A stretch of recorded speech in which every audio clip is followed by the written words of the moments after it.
কি খাচ্ছিস সোনা? চাউমিন নয়, এটা হচ্ছে সিমুই পায়েস। ভালো হয়েছে? খুব টেস্টি। এটা কে রান্না করেছে বলতো সোনা? কার মা? তোমার মায়ের নাম কি? সৃজনী দাস তো তোমার নাম, মায়ের নাম কি?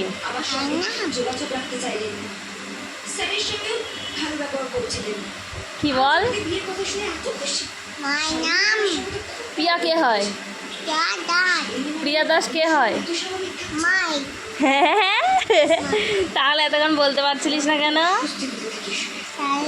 তোমার নাম হচ্ছে সৃজনী দাস, বাবার নাম গোপাল দাস, আর মায়ের নাম প্রিয়া দাস। টাটা করে দাও, আমি দাও।